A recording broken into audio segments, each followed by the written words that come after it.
Muchas gracias y buenas tardes a todos. Me da mucho gusto poder estar con ustedes, sabiendo pues que quizá no es el momento mejor a estas horas de la tarde, y también hay otros eventos que coinciden con esta presentación, pero me propusieron dar esta charla y con mucho gusto se la voy a dar y espero que pueda serles de interés.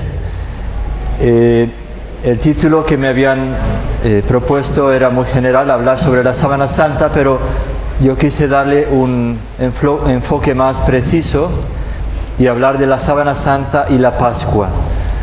Yo supongo que la mayor parte de ustedes sí han oído hablar y conocen algo de la Sábana Santa, y por eso yo quisiera fijarme sobre todo en este aspecto, en esta dimensión de la relación entre la Sábana Santa y la Pascua. Tendría muchas cosas que decir y el tiempo es breve, por tanto voy a tener que ir un poco rápido y espero al final poder dejar algunos minutos por si quieren hacer alguna pregunta. Aquí tenemos una reproducción de la Sábana Santa. Es un lienzo bastante largo, más de 4 metros, 4.4 metros de longitud por 1.1 de anchura, donde encontramos y vemos esta imagen frontal y dorsal de un hombre que ha sido coronado de espinas, vemos las manchas de sangre, que ha sido flagelado, sobre todo lo vemos en las espaldas, que ha sido crucificado, vemos la sangre provocada por los clavos en las manos y en los pies, que fue atravesado por una lanza, ahí vemos la mancha de sangre provocada por la herida del costado, y que fue sepultado. Ahí vemos esos detalles claramente en la Sábana Santa. Vemos también esta especie de triángulos que se repiten con una cierta distribución simétrica. Fueron quemaduras que se produjeron cuando la Sábana Santa se encontraba en el sur de Francia, en la ciudad de Chambéry. Había una urna en la cual se conservaba la Sábana Santa doblada y se encontraba en la Sainte-Chapelle de la iglesia ahí en Chambéry, la Santa Capilla, y ahí hubo un incendio bastante serio. Gracias a Dios lograron salvar la Sábana Santa, pero sí tuvieron lugar estas quemaduras y esas otras manchas que vemos a lo largo de la Sábana Santa. Vemos también una especie de triángulos o de rombos de esta forma que serían producidos por agua, por humedad, y también se encuentran con una cierta regularidad por el modo como había estado doblado. Cuando San Juan Pablo II fue a Turín en el año 1980, apenas 2 años después de haber sido elegido sumo pontífice, fue el domingo de la octava de Pascua, el 13 de abril de ese año, y tuvo una homilía muy hermosa en la plaza enfrente de la Catedral de Turín. Había muchísima gente que había acudido, y en esa homilía, en cierto momento, habló de la Sábana Santa, que se encuentra precisamente allí en Turín, en esa catedral, y la presentaba de esta manera. Dice: la Sábana Santa, una reliquia insólita y misteriosa, y añadía: testigo singularísimo de la Pascua. Entonces por eso quise escoger este título, la Sábana Santa y la Pascua. Y la Pascua en sus 3 momentos, podríamos decir, es decir, la pasión, la muerte y la resurrección del Señor. La Sábana Santa nos habla de esos 3 momentos de la Pascua. Nos va a hablar de la pasión, ya hemos anticipado algunas cosas. Nos va a hablar de la muerte, porque es el telo sepulcral con el que cubrieron el cuerpo de Jesús, y nos va a hablar también de la resurrección, como vamos a ver dentro de unos momentos.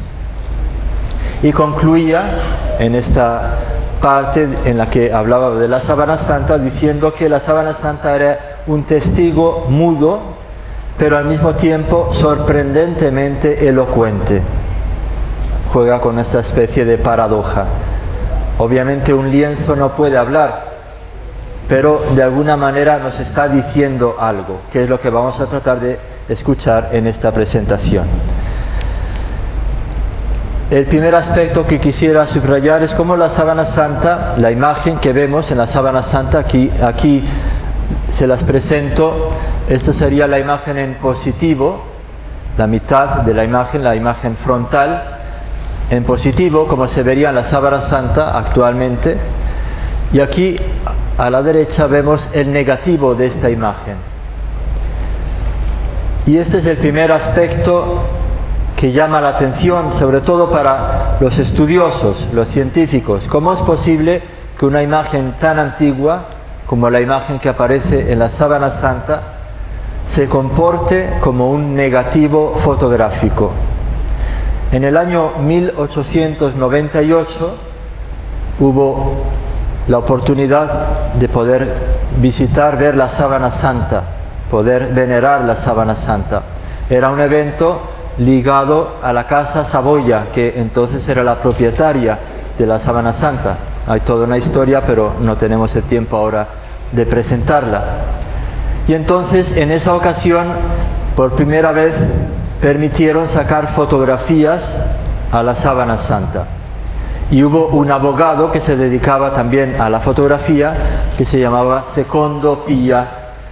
Y él tenía una de esas cámaras que existían en aquel tiempo, eran bastante grandes, bastante aparatosas, costosas. Y entonces ahí, como pudo, en las circunstancias que se le permitieron, de iluminación, de exposición, etc., sacó las primeras placas de la sábana santa. Entonces había todo el proceso, se sacaban las placas, de esas placas se revelaba primero el negativo y luego del negativo salía el positivo. Pues ¿cuál no fue su sorpresa que cuando sacó el negativo le salió un positivo? Casi se le cayó de las manos. Imagínense la maravilla de esta persona que fue la primera que pudo observar este fenómeno extraordinario. Ese sería el negativo de la imagen que vemos de este lado. Y vean cómo aparece la imagen con una claridad impresionante. Vemos el rostro, vemos el cuerpo, los hombros, los brazos, las piernas, los pies. Este descubrimiento llamó mucho la atención a los científicos para tratar de explicar cómo se pudo formar una imagen así. Pero ya desde la antigüedad, es interesante, los que habían tenido la posibilidad de observar la sábana santa la presentaban como una imagen que de alguna manera resplandecía, o por lo menos que había sido resultado de una luz, de un resplandor que misteriosamente habría surgido del cuerpo que estaba cubriendo la sábana santa. Y así, cuando la sábana santa llegó a Constantinopla, que era entonces la capital del imperio de Bizancio, el imperio latino de Oriente, un gran predicador la presentaba a los fieles con estas palabras, precisamente: la sábana santa es solo esplendor. En el centro les he puesto la imagen del rostro, donde da esa impresión, es como un rostro que resplandece, que ilumina. Y por eso también he puesto este título en latín: por la cruz a la luz. Es una frase muy hermosa, que fruto de la piedad a lo largo de los siglos. Para llegar a la luz tenemos que pasar a través de la cruz. Y así podemos presentar la sábana santa como una imagen hecha de luz. La imagen que vemos acá de alguna manera se formó por un resplandor que surgió de ese cuerpo. Más adelante, estamos ya en el siglo XIII, este autor, Gervasio de Tiburi, habla de la sábana santa como de un lienzo transfigurado. Usa esa expresión. Conocemos el hecho que nos narran los evangelios de la transfiguración. Pues de alguna manera la sábana santa podría ser algo semejante, una transfiguración de ese cuerpo de Jesús en el momento de su resurrección, cuando pasa de la muerte a la resurrección gloriosa. Entonces hace una especie de discurso sobre el lienzo transfigurado. Seguramente conocerán esta imagen hermosísima de la Divina Misericordia, que en las apariciones que tuvo Jesucristo a Santa Faustina Kowalska, cuando se encontraba en Vilnius, en Lituania, el mismo Señor le pidió que mandara pintar su imagen. Santa Faustina no sabía pintar, le pidió a un pintor que ella conocía y que no era creyente, le pidió que le hiciera favor de pintar el cuadro. Y ella le iba diciendo cómo tenía que pintarlo, ¿no? Porque ella es quien había visto al Señor y el pintor no lo había visto. Lo tuvo 6 meses trabajando hasta que por fin logró lo mejor que pudo, y aún así no quedó del todo satisfecha, ¿no? Pero lo que llama la atención de esta imagen sobre todo son 2 cosas. La primera, precisamente, que está como iluminando, está como resplandeciendo. Fíjense en los vestidos, están como irradiando luz, aparte de la luz que brota del corazón de Jesús. Esos 2 rayos que el mismo Señor explicó a Santa Faustina qué significaban. El color rojo, la sangre, que era el símbolo de la Eucaristía, y el color blanco, el agua que representa el bautismo. Esos 2 sacramentos que son a través de los cuales Él nos transmite la vida de gracia, el bautismo, la vida eucarística. Y como decía, pues es todo hecho de luz también esta imagen. Entonces vemos esa semejanza. Es como una especie de hilo conductor que vamos a ir viendo a lo largo de esta presentación. Una imagen hecha de luz. Pero también otra cosa que llama mucho la atención es que el rostro que vemos en esta imagen es muy semejante al rostro de la sábana santa. Y ese rostro probablemente no lo conocía ni Santa Faustina Kowalska ni el artista que pintó el cuadro. Que se haya dado esa coincidencia que varios estudiosos han demostrado es también algo que llama mucho la atención. Posiblemente conocerán otra versión de esta imagen. Hay 2 versiones. Esta es la original. La otra es una copia que hizo un pintor polaco por encargo que se encuentra en Cracovia, pero no es la original, es ligeramente distinta, pero esta es la primera y la original. Posiblemente algunos de ustedes conocerán este cuadro, que es hermosísimo, que representa precisamente la transfiguración del Señor. Es un cuadro que pintó Rafael Sanzio, que fue un gran pintor en Italia, uno de los máximos pintores, genios de la pintura en Italia, y la pintó en el año 1518, es decir, poco después del descubrimiento de América. Y vean la perfección de los detalles de este cuadro, que es una maravilla. Y más o menos las dimensiones son semejantes a las que ven ustedes acá. Es un cuadro bastante grande que se encuentra en los museos vaticanos. Ahí, entrando a los museos vaticanos, está la pinacoteca, y yendo hasta el fondo de la pinacoteca hay una sala muy grande, y en el centro reina este cuadro. Es realmente una experiencia muy especial poder contemplar ese cuadro directamente y ver la maravilla como Rafael representa ese momento que nos narran los evangelios, que podemos recordar ahora cuando Jesús está en Galilea y llama a los discípulos escogidos, que son Pedro, Santiago y Juan, los 3 más íntimos de Jesús, y suben la montaña y se pone a rezar.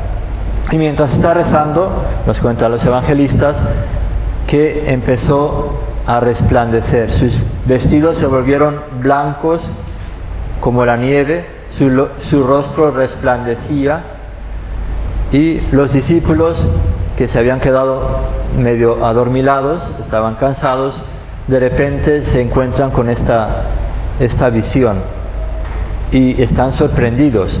E incluso se aparecen Moisés y Elías a los lados, que se ponen a hablar con el Señor de ese tránsito, ese éxodo que tenía que padecer, que era su pasión, su Pascua. Y ahí Pedro dice: Señor, hagamos 3 tiendas, ¿no? Entonces, sobre todo me quería fijar en este hecho, ¿no? Que Jesús manifiesta, de alguna manera, revela en ese momento su divinidad a los discípulos escogidos, como para prepararlos para el escándalo de la cruz. Y así lo hace precisamente resplandeciendo. Eso es el significado de la transfiguración. Es como una especie de manifestación, ¿no? De manifestación de su divinidad a través de su humanidad. Y es algo semejante a lo que veremos, en cierto modo, como decía, en la Sábana Santa. En Turín, donde se encuentra actualmente la Sábana Santa, hay una capilla muy hermosa de la cofradía que se llama del Santo Sudario, que en realidad es de la Sábana Santa, y que en el techo se encuentra este fresco, esta pintura bastante grande en el techo, muy hermosa también, donde de nuevo vemos representado el momento de la transfiguración. Vemos a Jesucristo que resplandece, que está como elevado, vemos a Moisés y Elías, pero en cierto modo es también una representación de la ascensión. El artista tuvo como una especie de intuición, de inspiración y de creatividad, como presentando los 2 momentos: antes de la Pascua, la transfiguración, y después de la Pascua, la ascensión.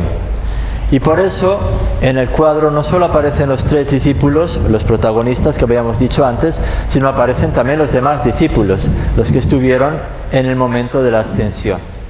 Entonces tenemos la transfiguración, luego el misterio de la Pascua y luego ya de nuevo la ascensión. Ahí están los 2 momentos. Y también en ese cuadro, en uno de los detalles, vemos los signos o los instrumentos de la pasión del Señor, comenzando, y eso también es muy importante, con la Eucaristía. La Eucaristía, que es como una anticipación, es la celebración de la Pascua que Jesús tiene con sus discípulos y se refiere a lo que Él va a padecer. Este es mi cuerpo que será entregado por ustedes. Este es el cáliz de mi sangre que será derramada por ustedes. Entonces Jesucristo anticipa su pasión, su muerte y su resurrección en la Eucaristía. Por eso viene aquí representada.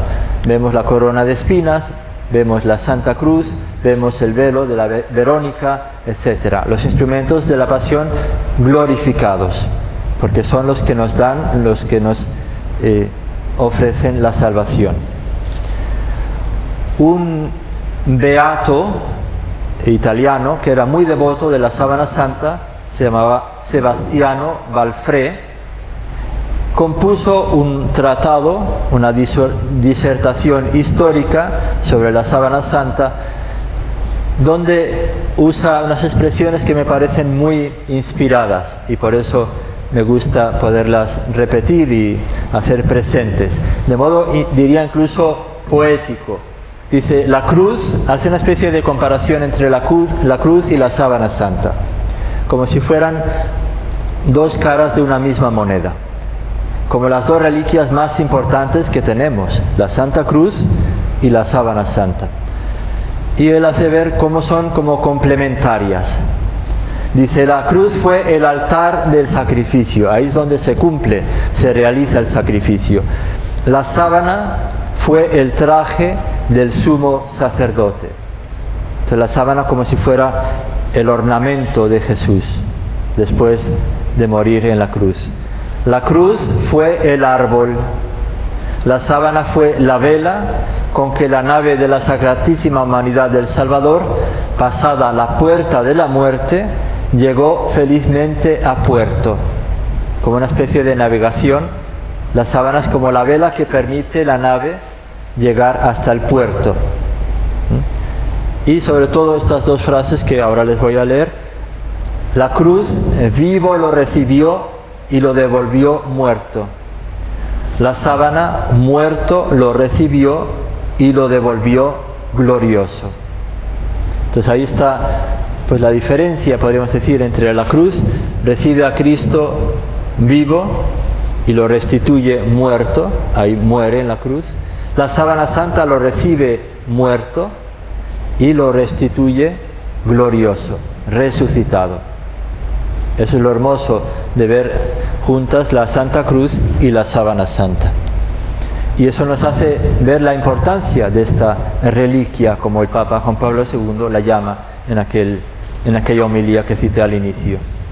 Vamos a hacer un pequeño recorrido para ver cómo en la sábana santa se da como una síntesis de la Pascua. Y lo he titulado Del anuncio de la pasión a la gloria de la resurrección.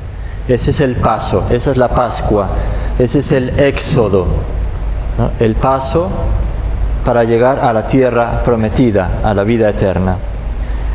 Jesucristo en diversas ocasiones, cuando ya estaban caminando hacia Jerusalén, les anuncia a los discípulos lo que iba a sucederle. Él lo sabía muy bien.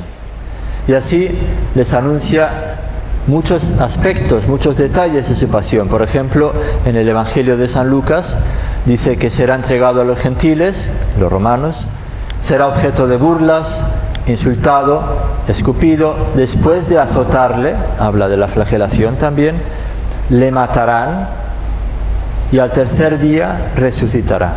Entonces él ya les había anunciado esto, pero ellos no entendían, lo dicen los evangelios, ellos no entendían esas palabras y tenían miedo de preguntarle. Hay otro momento que me parece muy significativo cuando precisamente después de anunciar la pasión se ve que los discípulos estaban un poco despistados y van los dos hermanos Santiago y Juan.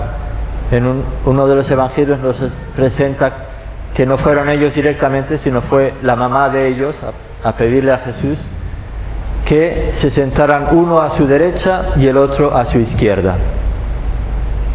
Entonces, como ven, Jesús habla de pasión, de muerte, y estos están peleándose por los primeros lugares.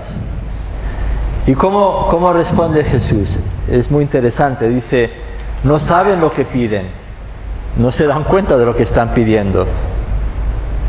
Y de alguna manera, misteriosamente, les está diciendo lo que está por suceder.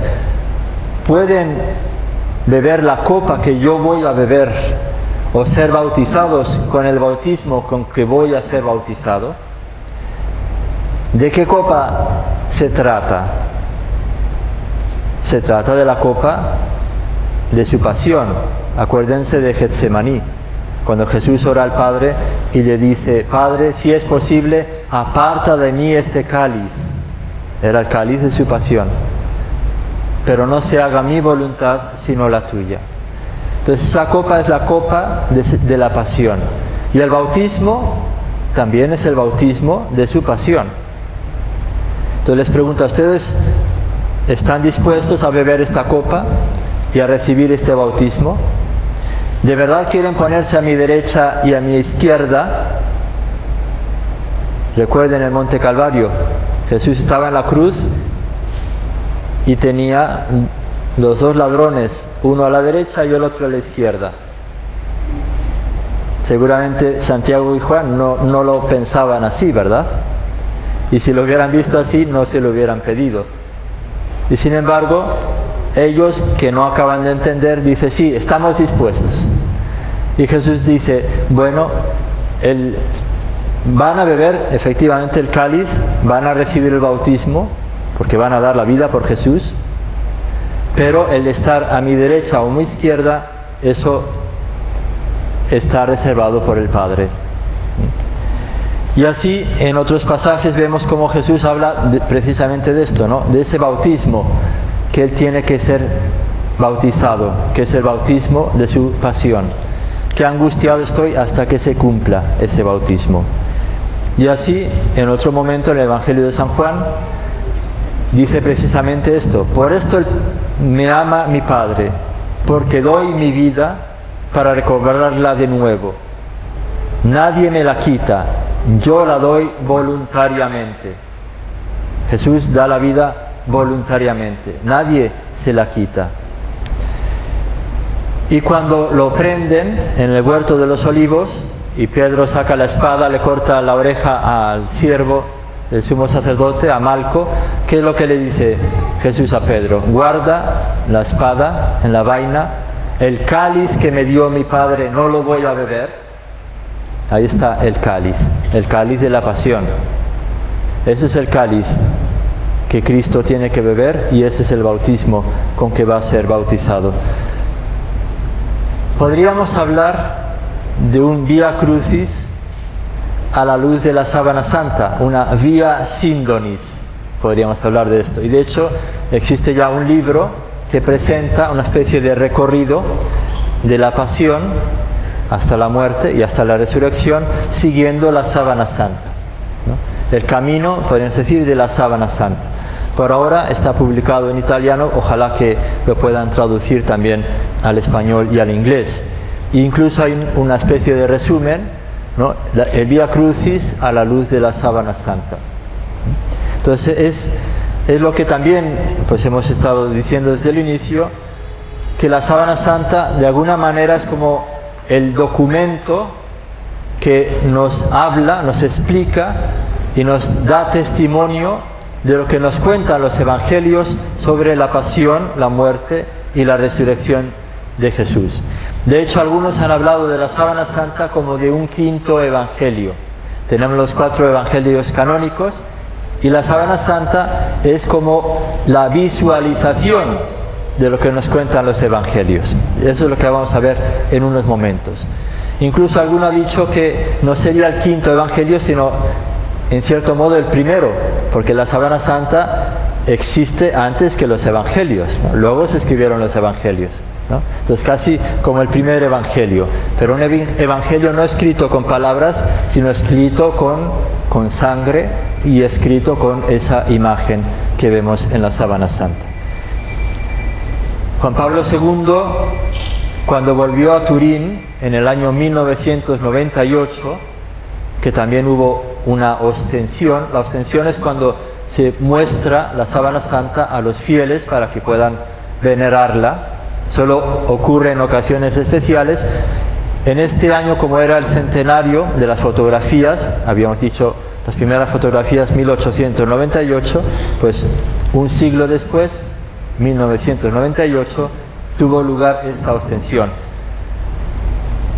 El año anterior, 1997, hubo un incendio de nuevo, esta vez en Turín. Estaban arreglando la capilla donde se conservaba en una urna la sábana santa. Providencialmente la habían sacado de la capilla porque habían tenido que poner andamios, etcétera, y parece que precisamente con los andamios hubo también un cortocircuito y eso produjo el incendio. Y habían puesto la sábana santa fuera y protegida con un cristal antibalas. Entonces imagínense, llegan los bomberos tratando de apagar el incendio, ya estaba bastante fuerte, y pues sobre todo uno de ellos con un mazo ahí rompiendo el cristal para poder sacar la urna y salvar la sábana santa. Y este bombero cuenta que no entiende de dónde sacó las fuerzas para poder romper ese cristal antibalas, imagínense, y poder sacar la urna con la sábana santa. Gracias a Dios así se salvó, no tuvo ningún daño en esta ocasión, de modo que al año siguiente hubo la ostensión. Y vean estas imágenes que valen más que 1000 palabras. Vean al Santo Padre de rodillas en oración ante la sábana santa. Muchas veces nos preguntan, bueno, ¿qué dice la Iglesia sobre la sábana santa? Y yo suelo responder, dice esto: los santos padres han ido a venerar la sábana santa. Quiere decir que la consideran auténtica. No hay un pronunciamiento oficial, digamos, sobre la autenticidad de la sábana santa, pero de hecho ahí tenemos un testimonio, como decía, que vale más que 1000 palabras. Y después de este momento de oración, como solía hacer el Papa, con grande intensidad y profundidad, ya dio lugar el discurso, un discurso hermosísimo, en el cual explica el sentido, la importancia de la sábana santa.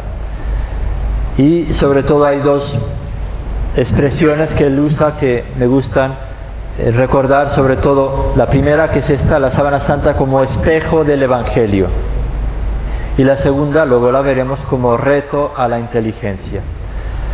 Vamos a ver la primera. Dice el Papa: para el creyente cuenta sobre todo el hecho de que la sábana santa es espejo del Evangelio. En efecto, si se reflexiona sobre este lienzo sagrado, así se dirige a la sábana santa, este lienzo sagrado, no se puede prescindir de la consideración de que la imagen presente en él tiene una relación tan profunda con cuanto narran los evangelios sobre la pasión y muerte de Jesús. Es evidente, lo vamos a ver en un momento, que todo hombre sensible se siente interiormente impresionado y conmovido al contemplarlo. Y el mismo Papa, como digo, nos da el ejemplo. Y lo veremos también en el Papa Benedicto XVI y en el Papa Francisco. Vamos a ir viendo cómo la sábana santa es ese espejo del Evangelio. Los evangelios nos hablan de la flagelación por parte de los soldados romanos. Vemos la sábana santa y aquí están evidenciadas las heridas provocadas por el flagelo romano. Sabemos que fue una flagelación romana, primero porque nos lo cuentan los evangelios, fueron los soldados, la corte de Poncio Pilato, y también por el número de golpes que recibió. Porque los judíos tenían, según la ley, un límite en su flagelación. Eran 40 menos 1. No podían flagelar más de ese número. Pero los romanos no tenían límite. Y así los estudiosos han contado hasta, aunque no coinciden del todo, pero más o menos 120 golpes, 120 latigazos. Imagínense lo que esto significa. Y aquí vemos una reproducción de cómo podrían ser los flagelos que usaron los romanos en su flagelación. Nos lo cuentan los evangelios, le entregaron a los gentiles, bueno, aquí la profecía. Jesús, antes de la pasión, ya lo anunció, lo decíamos: le entregarán a los gentiles para burlarse de él, azotarle y crucificarle. Y eso es lo que efectivamente sucedió. Aquí vemos un detalle, sobre todo en la espalda, se ven todas las heridas provocadas por el flagelo romano. Y aquí vemos una reproducción de los flagelos que tenemos en las exposiciones que tenemos de la sábana santa.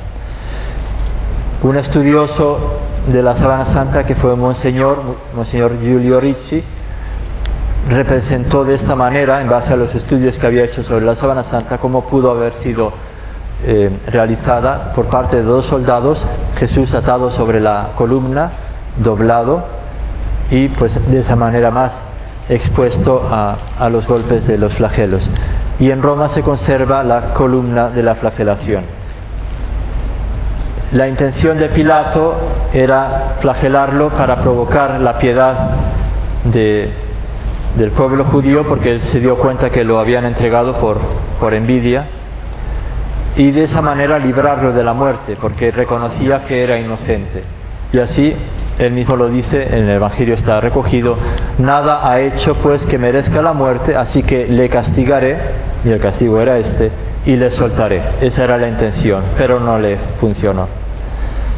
Aquí vemos el detalle. Esta es la parte dorsal de la sábana santa, sobre todo la parte de la espalda. los hombros, las espaldas, claramente se ven los signos de la flagelación. Y también San Juan recoge ese momento, como ven, de una manera muy breve, muy lacónica. Simplemente Pilato entonces tomó a Jesús y mandó azotarle. Y nosotros vemos en la sábana santa lo que esto produjo, lo que esto provocó en el cuerpo del Señor. La misma imagen anterior, el negativo de la imagen, todavía se ven con más evidencia las heridas provocadas por la flagelación, sobre todo en la parte dorsal, pero también de hecho en la parte frontal. Y este cuadro de Murillo nos presenta pues a Jesús después de ser flagelado, estaba realmente destrozado, hecho polvo. San Mateo nos habla de este momento. A Jesús, después de azotarle, se lo entregó para que fuera crucificado. De nuevo, Monseñor Giulio Ricci, en base a los estudios, representa el torso de Jesús con todas las heridas provocadas por el flagelo romano. Incluso las heridas, luego veremos cuando llevó la cruz encima de las heridas ya de la flagelación, y un detalle de cómo estaba apoyado sobre la columna. Y esto nos recuerda algo que habían ya profetizado las profecías y los salmos. Por ejemplo, el Salmo 37, que es como una profecía de la pasión del Señor: tengo las espaldas ardiendo, no hay parte ilesa en mi carne. Literalmente es así. No hay parte ilesa en su carne, está toda llena de heridas. Y el profeta Isaías, en los cánticos del siervo de Yahvé: ofrecí mis espaldas a los que me golpeaban. Y ahí lo vemos. Las profecías que se cumplen. Y los evangelistas nos hablan también de la corona de espinas. Dice: los soldados trenzaron una corona de espinas, se la pusieron en la cabeza, le vistieron un manto de púrpura y acercándose a él le decían: salve, rey de los judíos. Lo hicieron para burlarse de él. Y lo que nos muestra la sábana santa es que la corona de espinas no era, como se suele representar, como un aro, sino como un casco, es decir, con muchas más espinas que causaron muchas más heridas en toda la parte superior de la cabeza. Especialmente llama la atención las heridas en el rostro, sobre todo la de la frente, que tiene como la forma de un 3 y que nos revela el sufrimiento, el dolor que él experimentó en esos momentos. Cuando uno tiene una herida y sobre todo un dolor muy fuerte, pues uno suele fruncir la frente, doblar la frente.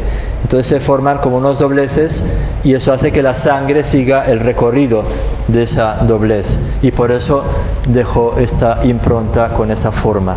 Entonces nos hace ver el dolor que Jesús experimentó. Aquí vemos una reproducción de cómo podría ser la corona de espinas. Está hecha con plantas, matorrales que son originarios de Jerusalén. Entonces son de la zona. Entonces probablemente fue algo así, la corona que le pusieron a Jesús sobre la cabeza. Y no solo se la pusieron, los evangelistas nos dicen cómo se la ponen y por si fuera poco, con una vara le golpean en la cabeza para que todavía le penetren más. Así nos lo cuenta, por ejemplo, San Marcos. Dice: los soldados le llevaron dentro del palacio, al pretorio, se junta toda la corte, le visten de púrpura, trenzan la corona, se la ciñen, se pusieron a saludarle: salve, rey de los judíos, y le golpeaban en la cabeza con una caña. Y así también San Mateo, ¿no? Lo mismo, incluso dice que le pusieron en la mano derecha una caña, como si fuera un cetro, siempre para esa burla que le hicieron a Jesús. Y luego le toman la caña y le golpean sobre la cabeza. Y aquí vemos los efectos. Esta es la imagen, el negativo, y vemos las manchas de sangre evidentes en la parte frontal y en la nuca, la abundancia de heridas que nos hace ver que la corona, como les decía, era como un casco y no solo como un aro. Aquí vemos algunos estudios que han hecho sobre las espinas que se conservan como reliquias, un estudioso en 1870, y aquí varias de las reliquias que se conservan en diversos lugares. En la Sábana Santa se puede observar la impronta de algunas espinas que habrán quedado cuando todavía pusieron a Jesús en el sepulcro, cuando lo cubrieron con la sábana. Posiblemente le quedó todavía alguna espina en la cabeza y de alguna manera se refleja. Y aquí vemos a qué planta corresponde. Concretamente en este caso el Rhamnus lysioides, que es este tipo de planta, con espinas que son bastante grandes, bastante largas. Y las otras espinas corresponden a otro matorral, a otro arbusto, que se llama el Sisyphus spina Christi. Se llama así precisamente porque, según la tradición, con estas ramas hicieron la corona de espinas. En Roma está la Basílica de Santa Cruz en Jerusalén, y hay una especie de capilla donde se conservan la reliquia de la Santa Cruz, uno de los clavos, el título de la cruz, 2 espinas, que son las que vemos en este relicario. Y en otros muchos lugares, en Italia y en otros países, se conservan también espinas. Aquí vemos varios relicarios con espinas de la corona de espinas. Y en Francia, fue San Luis de Francia el que la recuperó y la llevó en una de las cruzadas, la regresó a Occidente, y en Francia se conserva solo lo que sería como el soporte de las espinas, que era la parte de abajo, y eso es lo único que se conserva actualmente en la Sainte-Chapelle de París.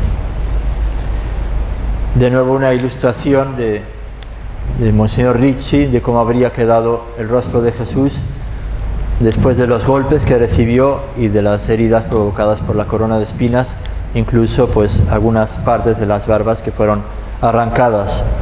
Y de nuevo vemos lo que había anunciado ya el profeta Isaías: ofrecí mis espaldas a los que me golpeaban, mis mejillas a los que mesaban mi barba, mi rostro no hurté a los insultos y salivazos.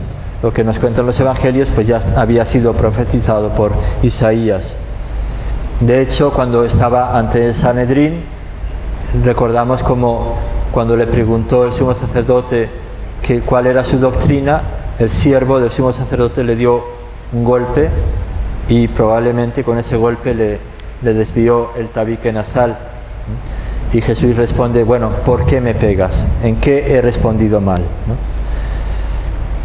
Y los soldados que se burlan de él y le dan de bofetadas. Y eso es lo que observamos en la Sábana Santa. Vemos como uno de los pómulos está inflamado, también uno de los ojos, etc. Y como faltan partes de la barba. O sea, realmente fue ultrajado tremendamente. Incluso aquí también, de nuevo, siempre en ese momento de burla contra él, le escupen, le golpean, y vemos los efectos ahí en la Sábana Santa, en el rostro que aparece en la Sábana Santa.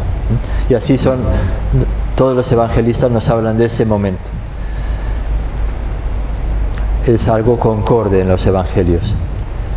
Y de nuevo podemos recordar otro momento del siervo de Yahvé, el profeta Isaías: no hay en él parecer, no hay hermosura para que le miremos, despreciado y abandonado de los hombres, varón de dolores y familiarizado con el sufrimiento, y como uno ante el cual se oculta el rostro, menospreciado sin que le tengamos en cuenta. Ahí vemos ese rostro doliente. El momento del Ecce Homo, como Pilato lo muestra de esa manera a los judíos para ver si de esa manera ya lo pueden dejar libre, y no es así, sino que incluso piden que sea crucificado.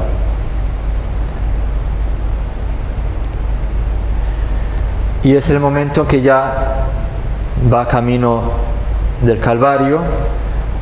Normalmente la tradición representa a Jesús con la cruz entera. No digo que no haya sido así, pero los estudiosos proponen esta otra hipótesis de que haya llevado solo lo que se llama el patibulum, que sería la parte horizontal de la cruz, porque normalmente la parte vertical ya estaba como fijada en el lugar donde solían tener las crucifixiones. Imagínense pues lo que eso habrá provocado sobre las espaldas que habían sido heridas por la flagelación, llevar un peso de este tipo, ese leño, esa madera, que pesaría unos 30 o 40 kilos. Y por eso la tradición nos habla también de las caídas de Jesús en el camino de la cruz.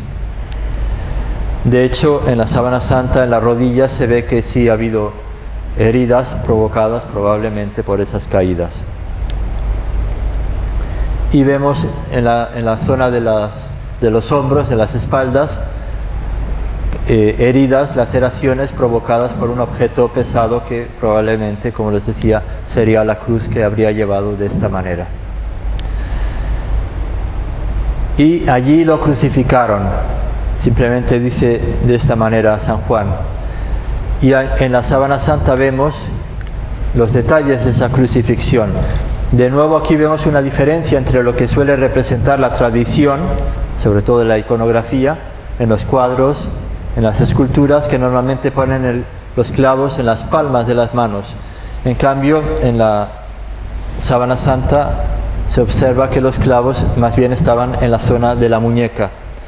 Y eso es más probable. ¿Por qué?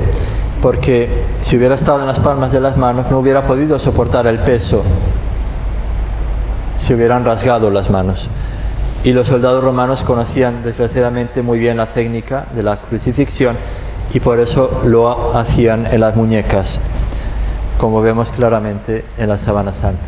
Y eso también es un argumento bastante importante a favor de la autenticidad. Si hubiera sido el fruto de un falsario medieval, pues hubiera puesto las heridas en las palmas de las manos, porque era lo que normalmente la gente representaba. Y sin embargo, pues se encuentran claramente en las muñecas. Y otro detalle que vemos en esta imagen es que vemos solo 4 dedos, porque probablemente como efecto también del clavo, el dedo pulgar estaba como plegado, como doblado. Por eso no se ve el pulgar de ambas manos, ni de la derecha ni de la izquierda. Aquí vemos lo que serían los clavos que usaban los romanos, bastante grandes, casi 20 centímetros de longitud para la crucifixión. En esta representación vemos los clavos en el lugar de las muñecas, y aquí vemos de nuevo el detalle de los brazos y las manchas de sangre que siguen 2 recorridos distintos. Luego vamos a explicar esto, uno más corto y otro a lo largo de todo el brazo. Y aquí vemos el detalle de las manchas de sangre de los pies, y se ve claramente un pie como más largo que el otro, porque lo más probable, y así muchas veces se representa, es que fueron apoyados uno sobre el otro y un único clavo atravesó los 2 pies para fijarlos sobre la cruz. De nuevo, lo que nos cuenta San Juan tan brevemente es algo que ya había sido profetizado en el Salmo 22, que es como una profecía bastante detallada de la pasión del Señor. Habla de esa crucifixión. Han taladrado mis manos y mis pies. Aquí hay estudios de dónde podría ser el lugar donde atravesó el clavo en las muñecas de Jesús, en una zona que más o menos es ya conocida anatómicamente por parte de este médico anatomista francés, Etienne Destoux, y se conoce como el espacio de Destoux. Y los pies, como decíamos, uno sobre el otro, probablemente de esta manera. Aquí vemos, eso es lo que se observa en la sábana santa, las manchas de sangre.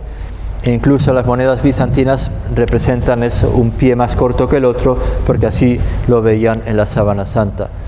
Y luego pues hay, como siempre, pues un poco diversidad de opiniones. Incluso algunos proponen la hipótesis de que usaron 2 clavos. Me parece personalmente no muy probable, pero sí existe también una tradición iconográfica en la que aparecen los dos pies incluso separados y cada uno con un clavo. Por ejemplo, el famoso Cristo de Velázquez, que probablemente algunos conocerán, lo representa de esa manera. Aquí vemos un detalle, sobre todo aquí sería el orificio que dejó el clavo cuando fue extraído, cuando lo bajaron de la cruz. Y mientras estaba en la cruz, probablemente lo que hacían los soldados romanos era, para que durara más ese sufrimiento, les daban la posibilidad incluso de moverse un poco en la cruz para poder respirar y poder estar más tiempo ahí en ese suplicio. Si hubieran quedado totalmente suspendidos, después de poco tiempo hubieran muerto por asfixia. De hecho, por eso los evangelios, San Juan nos cuenta que cuando le pidieron a Pilato que ya retiraran los cuerpos, lo que hacían los soldados romanos eran romperles las rodillas, porque de esa manera ya no se podían apoyar sobre los pies, quedaban suspendidos y en poco tiempo morían por asfixia. Y con Jesús no lo hicieron porque Jesús ya había muerto, ¿no? Como nos cuenta San Juan mismo. Mientras estaba en la cruz, por tanto, tenía la posibilidad de moverse, de cuando en cuando doblaba el brazo, como vemos en esta ilustración, y eso explica la sangre que bajara a lo largo de todo el brazo. Mientras que cuando tenía el brazo extendido, la sangre seguía este otro recorrido más corto, como decíamos, ¿no? Aquí están los dos recorridos. Cuando está doblado, el recorrido largo, y cuando está el brazo extendido, con el recorrido corto. Y esto también nos habla del dolor. Imagínense apoyarse sobre las muñecas atravesadas por los clavos, y también la dificultad en hablar. Para hablar tenía que hacer un gran esfuerzo. Por eso las 7 palabras son tan breves, porque cada vez tenía que hacer un gran esfuerzo para poder hablar. Y aquí la recojo, no necesariamente en el orden, porque los evangelistas nos presentan unas, otras, pero las famosas 7 palabras, aquí se las he puesto en latín, pero bueno, es lo mismo. Padre, perdónales porque no saben lo que hacen, es la primera palabra. La segunda, al buen ladrón, hoy estarás conmigo en el paraíso. La tercera palabra, a la Santísima Virgen, mujer, ahí tienes a tu hijo. Y luego a Juan, ahí tienes a tu madre. La cuarta palabra, que es el Salmo 22, que ya hemos citado, Dios mío, ¿por qué me has abandonado? Y todo el Salmo, como decía, es como una profecía de la pasión del Señor. Luego la quinta palabra, tengo sed. Y el Evangelio nos dice, para que se cumpliera la Escritura, Jesús dijo, tengo sed. La sexta palabra, todo está cumplido. Y la última, de nuevo un salmo, Padre, en tus manos encomiendo mi espíritu. El salmo, aquí no está, pero creo que es el Salmo 37, que es referido en el Evangelio de San Lucas. Aquí vemos lo que ya se llama el crucifijo sindónico, es decir, el crucifijo inspirado en los estudios sobre la sábana santa. Hay varias reproducciones de este crucifijo. Este se encuentra en Italia, en Asís, en el seminario. Nosotros en la exposición que tenemos en Roma tenemos otra reproducción como esta, y en algún otro lugar también se encuentra. Y también los evangelios, San Juan concretamente, nos hablan de el momento en que el soldado, uno de los soldados, aquí no especifica quién fue, la tradición nos habla de Longino, algunos lo refieren como el centurión, no está claro que haya sido el centurión, por lo menos en el Evangelio de San Juan habla simplemente de uno de los soldados, sin especificar quién. Y dice, como ya lo vio muerto, no le rompió las rodillas, sino que le atravesó el costado con una lanza. Y al instante salió sangre y agua. Y el verbo que usa es como brotó, como si fuera una especie de chorro, ¿no? Y ahí viene esa imagen, ¿no? Como un manantial, como una fuente que brota del costado de Jesús, que los santos padres muy hermosamente lo explican con un sentido como simbólico y haciendo un paralelismo entre la creación de Eva, del costado de Adán, ¿no? Dios toma una costilla de Adán para formar a Eva, la primera mujer, y del costado de Jesús, el nuevo Adán, se forma la nueva Eva, que es la Iglesia. Es también María, pero María también como figura de la Iglesia. Del costado de Jesús brotan los sacramentos que hacen nacer la Iglesia. Brotan la sangre, que es la Eucaristía, y el agua, que es el bautismo, ¿no? Ese es como el significado profundo de este hecho que el mismo San Juan de alguna manera subraya. Este crucifijo muy hermoso que se encuentra en la iglesia de Santa María Novella en Florencia, un crucifijo muy grande, una obra de arte de Giotto, muestra precisamente ese chorro que brota de la herida del costado. Lo representa de modo genial. Al instante salió sangre y agua. Y vean la coincidencia de nuevo con la imagen de la Divina Misericordia, ¿no? La sangre y el agua, la sangre, la Eucaristía, el agua, el bautismo. Y el mismo San Juan, como digo, lo subraya y lo pone en evidencia. Dice, el que lo vio, lo atestigua, y su testimonio es válido, y él sabe que dice la verdad, para que también vosotros creáis. Esa es la invitación que nos hace San Juan. Es una llamada a nuestra fe, basada en este testimonio que él, que fue testigo presencial, nos da. ¿Y por qué lo subraya? Porque también aquí vemos que se cumplen las Escrituras. Dice, y todo esto sucedió para que se cumpliera la Escritura. De nuevo, algo que ya había sido profetizado, ahora se cumple. Primero, como al Cordero de la Pascua, no le quebrarán ni un hueso. Tiene un simbolismo eucarístico impresionante.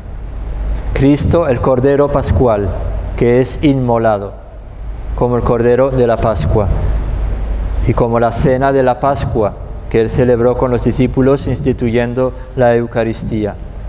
Él es el Cordero de la Pascua, el Cordero de Dios que quita el pecado del mundo. No le quebrarán ni un hueso. Y la segunda profecía, mirarán al que atravesaron, del profeta Zacarías. Los diversos estudios, la lanza atravesó el costado derecho, atraviesa el pulmón y llega hasta el corazón. Era un golpe que los soldados romanos conocían muy bien, era un golpe fatal, un golpe de gracia. Con ese golpe se acababa al adversario. Y por lo tanto el soldado romano que lo ejecutó lo hizo pues de modo ya bien estudiado.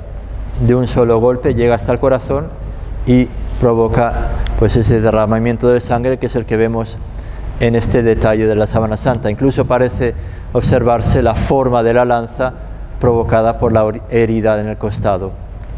Y la sangre que brotó de esa herida abundante, aquí no se ve, pero usando otra técnica, con los rayos ultravioletas, la fluorescencia, se ve incluso esa especie de halo que acompaña la mancha de sangre y que es el suero en realidad, que es el agua que vio San Juan. Y eso manifiesta, sobre todo así dicen los especialistas, que ya estaba muerto, porque una vez que muere ya la sangre no circula, entonces ya se da esa separación entre la parte corpuscular de la sangre y la parte más líquida del suero. Entonces ya es como una muestra más de que ya había muerto. Y esta misma mancha de sangre del costado, cuando bajan a Jesús de la cruz, sigue brotando y deja toda esta impronta en la parte lumbar, que también tiene ese mismo efecto de la separación de la sangre y el suero. Es una sangre post-mortem, después de la muerte, mientras que las otras heridas o manchas de sangre eran una sangre mientras estaba en vida. Podríamos reflexionar, ¿y todo esto por qué?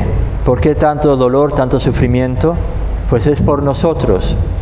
Él tomó nuestro lugar, Él cargó con nuestros sufrimientos, Él sufrió el castigo que nosotros merecíamos por nuestros pecados. Así nos lo revela el mismo profeta Isaías una vez más. Y hay una homilía muy hermosa de un autor de los primeros siglos del cristianismo, que cuando leemos el oficio de lecturas en el breviario, el Sábado Santo, se nos ofrece esta lectura hermosísima y representa lo que sucedió el Sábado Santo. Nos dice el credo que descendió a los infiernos, quiere decir, descendió al lugar de los muertos. ¿Y qué fue lo que hizo Jesús? En esta homilía más o menos se lo representa. No se representa a Jesús que baja al lugar de los muertos y anuncia ahí el Evangelio. Es decir, les da la buena noticia de que Él ha pagado ya el rescate para que ellos puedan recibir la vida eterna. Y se presenta ante Adán, el primer hombre, el nuevo Adán. Jesús se presenta al primer hombre, Adán, y le dice todo lo que ha hecho por él, ¿no? Eso es lo que pone en evidencia este texto hermosísimo de esta homilía de los primeros siglos, ¿no? Vamos a verlo en algunos detalles. Dice: contempla los salivazos de mi cara que he soportado para devolverte tu primer aliento de vida.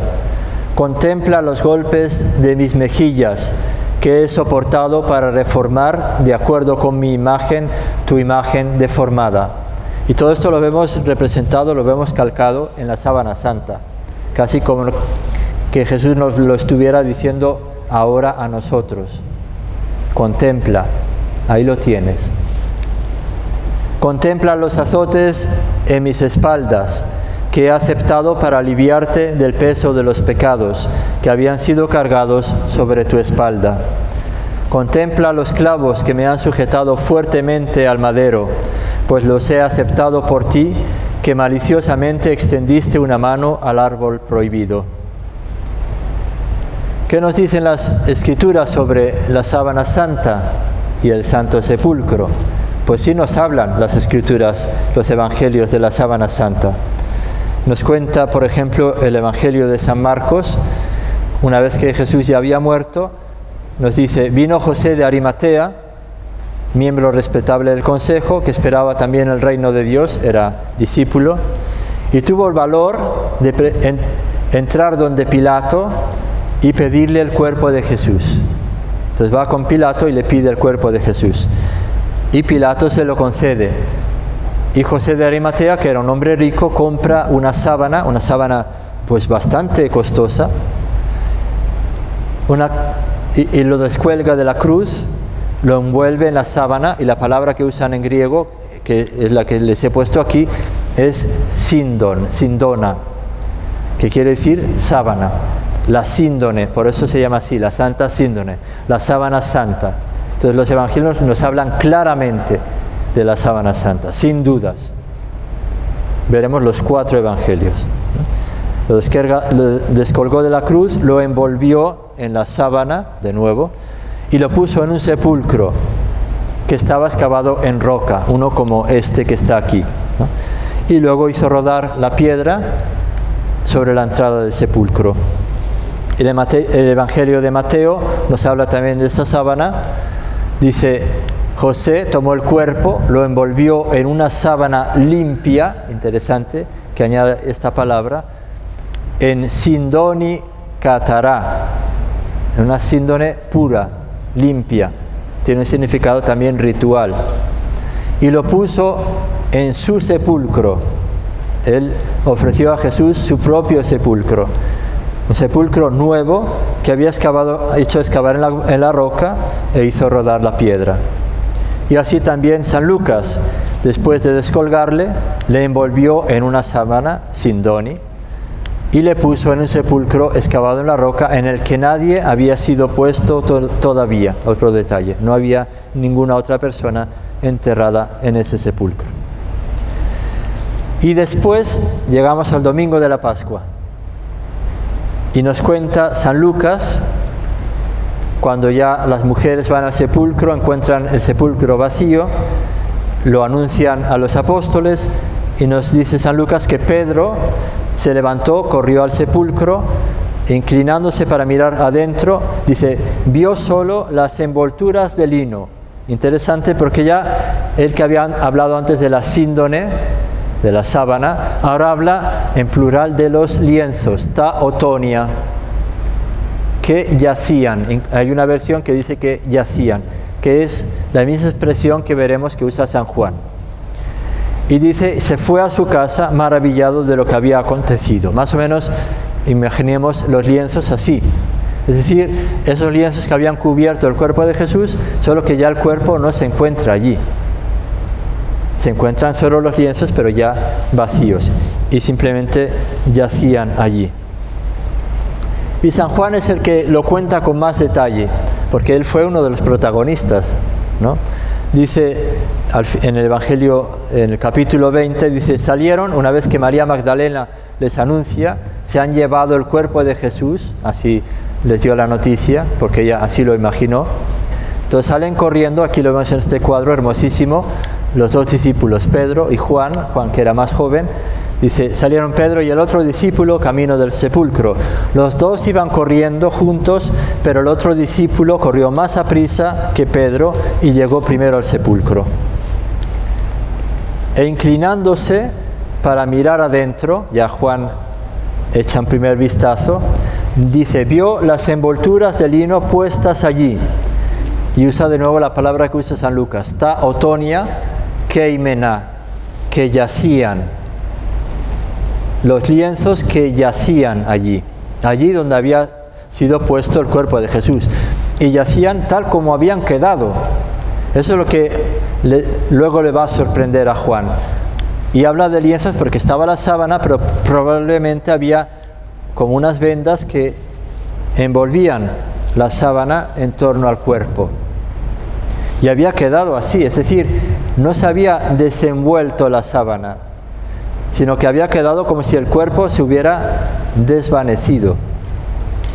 Esa es la cosa sorprendente. Y continúa San Juan, dice, en esto llegó también Simón Pedro, que lo venía siguiendo, entró en el sepulcro. Juan le da la precedencia a Pedro es el primero que entra en el sepulcro, y Juan narra lo que Pedro y Juan vieron. Dice, contempló, usa también esta expresión, los verbos que van cambiando, vio, contempló, ¿no? Es como un crescendo. Contempló los lienzos puestos en el suelo,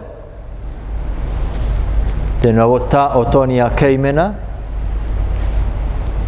pero vio algo más, vio el sudario.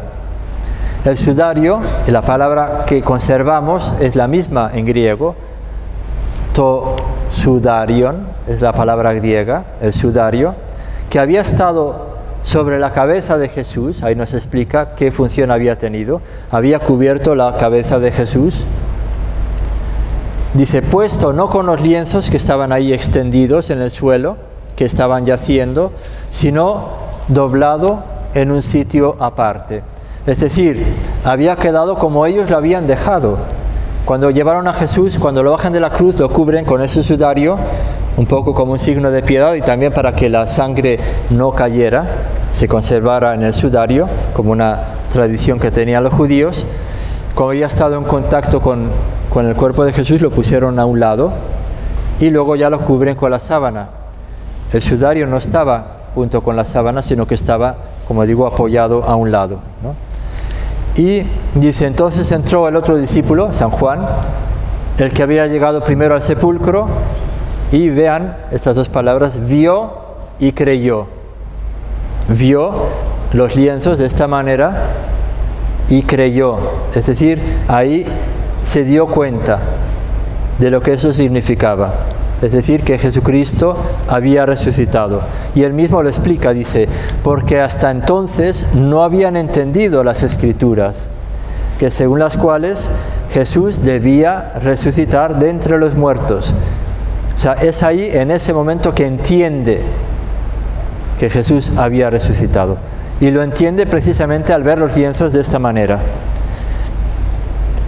En ese mismo día, el domingo, el primer día de la semana, después del sábado, como cuentan los judíos, Jesús se aparece a los discípulos de Emaús y les echa en cara la poca fe y les dice, ¿acaso no era necesario, como habían anunciado los profetas, que el Mesías padeciera todo esto para entrar en su gloria?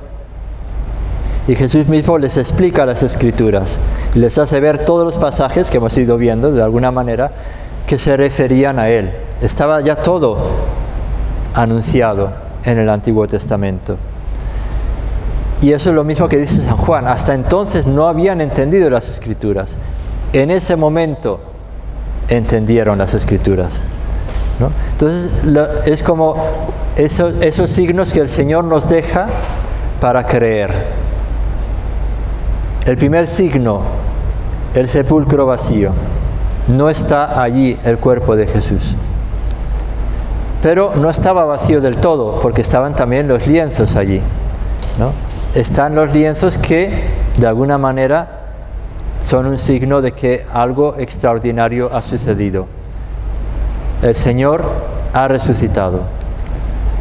Y así, en esa hermosa secuencia que tenemos el domingo de Pascua, se recogen estas palabras. Dice, ¿qué has visto de camino, María Magdalena, en la mañana? A mi Señor glorioso, la tumba abandonada, el sepulcro vacío. Los ángeles testigos, sudario y mortaja, los lienzos. Resucitó de veras mi amor y mi esperanza. Y así comenta un estudioso precisamente este hecho, ¿no? La tumba no estaba completamente vacía. Allí estaban los testigos que eran esos lienzos, los únicos testigos de la resurrección de Jesús. Por eso la Sábana Santa nos habla no solo de la pasión y de la muerte, sino también de la resurrección. Allí estaban los lienzos, ta otonia, los lienzos. Aunque eran mudos, de nuevo lo que había dicho Juan Pablo II en las palabras que vimos al inicio, bien podían comunicar algo, ya que después de verlos, Juan ha creído. Vio esos lienzos así y creyó. Ese es el mensaje de la Sábana Santa. Y cuando Jesús se presenta a los discípulos, les muestra las heridas, las llagas, para que se den cuenta de que Él, que había sido crucificado, que había sido atravesado por la lanza, es el mismo que ha resucitado. Y es su signo de identidad. Les muestra las manos y los pies, les muestra las manos y el costado. Y está este hermosísimo cuadro de Santo Tomás Apóstol, ¿no? Porque él no estaba presente cuando Jesús se presentó en el cenáculo y estaban los demás discípulos. Estaba ausente, y cuando le dijeron que habían visto al Señor, no les creyó. Y casi hizo como un desafío: si no meto mis dedos en sus llagas, si no meto la mano en su costado, no creeré, ¿no? Y aquí es el momento, después, el domingo siguiente, 8 días después, ¿no? Jesús se aparece de nuevo, les da el saludo de la paz, paz a ustedes. Y luego llama a Tomás, yo me imagino al pobre Tomás: a ver, Tomás, ven para acá, ¿no? Y Tomás pues estaría diciendo: tierra, trágame, ¿no? A ver, mete tus dedos en mis llagas, mete tu mano en mi costado y no seas incrédulo. Y aquí más o menos lo representa Caravaggio. Seguro que no tuvo necesidad de meter la mano en el costado, pero bueno, así lo representamos, ¿no? Y en la homilía hermosísima de Juan Pablo II, ese domingo de la octava de Pascua, ese evangelio precisamente hace esta reflexión. Dice: en el acontecimiento evangélico y litúrgico de hoy hay también un apóstol incrédulo y obstinado en su no fe. Si no veo, no creeré. Y lo impresionante es que Jesucristo acepta el reto y responde a esa petición. Mete tus dedos en mis llagas, mete tu mano en mi costado y no seas incrédulo. Y así lo glosa el Papa. Cristo dice, mira, comprueba y no seas incrédulo. O sea, el Señor nos ofrece a veces las pruebas, nos ofrece esos signos, solo que tenemos que aceptarlos, tenemos que verlos, ¿no? Como yo pienso la sábana santa es ese signo que el Señor nos ha dejado de su Pascua, de su resurrección también. Bien, entonces concluyo. Aquí vemos algunas imágenes rápidamente. Esta es la capilla de la sábana santa en Turín. Se encontraba en esta urna, ya no se encuentra aquí por razones de conservación. Ya la han restaurado después del incendio que hubo en 1997. Ha quedado ahora como nueva. Es una maravilla. Vean la cúpula que tiene, es espectacular, con esos juegos de arcos, de luces, es una maravilla. Si tienen ocasión de ir a Turín, pues no se la pierdan, es bellísima. Y en la parte más alta se encuentra esta representación del Espíritu Santo. Y aquí podríamos hablar, pero ya no lo voy a hacer porque el tiempo pues ya se ha agotado y ustedes también. Yo creo que ya es muy tarde, ya hace hambre, ¿no? Entonces vamos a concluir aquí, pero podríamos hablar del misterio del Sábado Santo, como el Papa Benedicto XVI en el año 2010 fue a Turín y tuvo ese momento también de oración, véanlo, de rodillas ante la sábana santa, y él mismo lo dijo en sus palabras, que sentía una gran emoción de poder estar ante la sábana santa, y dio un discurso hermosísimo donde habla del misterio y del silencio del Sábado Santo. No tenemos ahora tiempo de verlo, pero se lo recomiendo. Y habla pues de cómo la sábana santa atrae a tantos fieles a contemplarla y contemplar ese misterio del silencio, el aparente silencio de Dios ante el dolor y el sufrimiento. Y ese es el Sábado Santo, ese es el misterio. Y habla incluso, dice, es el poder de la sábana santa. El poder de la sábana santa, que nos habla de ese amor de Dios que es más fuerte que la muerte. Entonces es una contemplación hermosísima, ¿no? Y dice también lo mismo que decíamos, ¿no? Cómo nos habla desde ese silencio. ¿Y cómo habla la sábana santa? Dice, habla con la sangre. Esa sangre que vemos en la sábana santa nos habla de ese amor, de esa entrega, esa sangre que ha sido derramada por nosotros. Y la sangre que es símbolo de vida, Él que nos comunica su vida, nos la participa.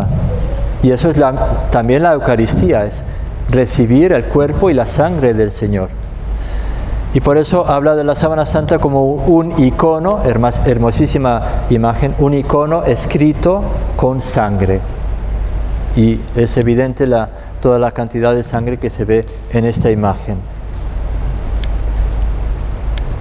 Una sangre que es como un manantial. Bueno, ya de esto hemos hablado. Y pues aquí vemos, para concluir, algunas imágenes en positivo y en negativo de la sábana santa. Y especialmente del rostro. El rostro del Señor, un rostro lleno de sufrimiento, de dolor, pero al mismo tiempo lleno de una paz y de una dignidad, de una majestad. Y podemos así recordar ese salmo: haz brillar sobre nosotros, Señor, la luz de tu rostro. Ese rostro que tantos a lo largo de los siglos han deseado ver, de alguna manera el Señor nos concede, nos colma ese deseo de ver su rostro, ahí precisamente en la sábana santa, en el momento de su entrega por nosotros. Ese es el rostro del Señor.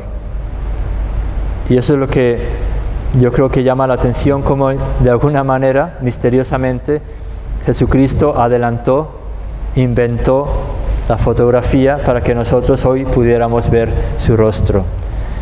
Suelo decir, espero que no lo tomen como algo irreverente, no pretende serlo, que esta imagen podría ser considerada el primer selfie de la historia. Porque nadie le sacó la fotografía a Jesús. Él mismo se la sacó. Y así muchos artistas se han inspirado en ese rostro para representar el rostro del Señor, el rostro doliente. Esta imagen hermosísima está hecha por la hermana de Santa Teresita del Niño Jesús, que también fue carmelita y que sabía pintar bastante bien, incluso ganó un premio con este cuadro. Y no es por casualidad, Santa Teresita se llamaba Santa Teresita del Niño Jesús y de la Santa Faz, del Santo Rostro. Era muy devota del rostro de Jesús. Y lo mismo otras monjas de su misma comunidad carmelita. Vemos este icono hermosísimo, muy antiguo, que se inspira en el rostro de la Sábana Santa, y tantos otros rostros a lo largo de los siglos se han inspirado en el rostro de la Sábana Santa, como este hermosísimo, que ya nos presenta a Cristo, ya no en esos momentos de dolor, sino el rostro como lo habrán visto los discípulos cuando lo vieron en su vida pública. Hermosísimo rostro. Y que, como les decía, coincide con el rostro de la Divina Misericordia. Aquí vemos otras representaciones de diversos artistas y concluimos viendo el ejemplo, una vez más, sobre todo de los sumos pontífices. Juan Pablo II, después de la primera vez que fue a Turín, tuvo ocasión de venerar la Sábana Santa, y vean cómo manifiesta pues esa devoción profunda en la Sábana Santa, dándole un beso. Lo vemos años después, de rodillas ante la Sábana Santa, lo mismo el Papa Benedicto XVI, y el Papa Francisco, en 2013, hubo una ostensión televisiva y dirigió un mensaje por la televisión muy hermoso. Dice, no se trata simplemente de observar, sino de venerar. Dice, una mirada de oración, y diría aún más, de nuevo esa intuición muy hermosa, es un dejarse mirar, dejarnos mirar por Él. Y Él mismo lo explica, dice, ese rostro tiene los ojos cerrados, es el rostro de un difunto, y sin embargo misteriosamente nos mira y en el silencio nos habla. 2 años después, 2013, dio este discurso. En 2015, él mismo fue, en otra ostensión que hubo, a Turín, y lo vemos de nuevo en oración ante la Sábana Santa. Y al final tuvo este gesto muy hermoso de acercarse a la urna donde estaba la Sábana Santa y tocarla con gran devoción, ¿no? Nos habla de ese rostro que transmite una gran paz, ese cuerpo torturado que expresa una majestad soberana, y dice, es como si dejara transparentar una energía condensada, pero potente. Y es como si nos dijera, y con esto concluyo, ten confianza, no pierdas la esperanza, la fuerza del amor de Dios, la fuerza del resucitado, todo lo vence. Muchas gracias.